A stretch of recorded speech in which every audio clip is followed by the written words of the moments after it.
Bag না কই যাইতাছো কত? তুমি আমারে তালাক দিবা কইছো? দাও তালাক দাও। কি কইতেছো তুমি? তালাক দেওয়ার কথা শুনে মনে খুব খুশি হইতাছো। আচ্ছা এরকম একটা মাসুম বাচ্চা রেখে তুমি কই যাইতাছো কত? জেনে মন চায় যাবো, তোমার কি? তুমি না আমার কাছ থেকে হিসাব চাইছিলা?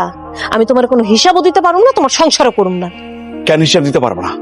কেন হিসাব দিতে পারবো না? বিদেশে কি আমি কষ্ট করে টাকা পাঠাই নাই? আমি কি চুরি করে টাকা পাঠাইছি? টাকার হিসাব দিতে সমস্যা কি তোমার? কি হয়েছে রে, এত রাতে চিল্লাচিল্লি করতেছিস কেন? আরে বৌমা, তুমি ব্যাগ লিয়ে এত রাতে কই যাও? আব্বা সেই বাড়িতে থাকতে চাইতেছে না, আমার লগে সংসারও করতে চাইতেছে না।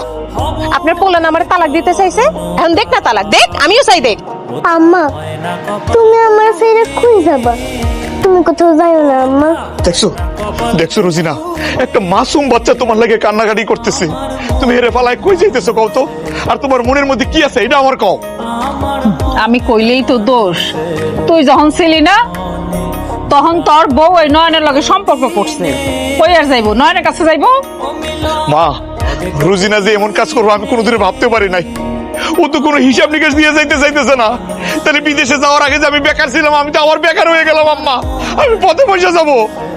বৌমা, ওই টাকা পয়সা কই আছে না আছে এটা আমরা জানি না, কিন্তু এই মাসুম বাচ্চাটার মুখের দিকে তাকায় তুমি যাও না। এই সংসারটা ভেঙে চলে গেলে তুমি কোনো আনের সুখে থাকবে না। আমি আলামিনের সংসার করুম না, এটাই আমার শেষ কথা। মা, রোজিনার কথা শুনে মনে হইতাছে কি কেউ তার লাগে অপেক্ষা করতেছে। এরকম বউ থাকার চেয়ে না থাকাই ভালো। আমিও দেখতে চাই ওর লাগে কে অপেক্ষা করতেছে, কে ওরে নিয়ে যাইবো। দেখতে চাও না? তুমি দেখতে চাও, ঠিক আছে দেখাইতেছি। নয়ন, হে নয়ন, এই আমি তোর কি ক্ষতি করছিলাম কত? আমার সংসারটা কেন ভাঙলি? এরকম একটা মাসুম বাচ্চারা কেন মাহারা করতেছিস তুই? এই আমি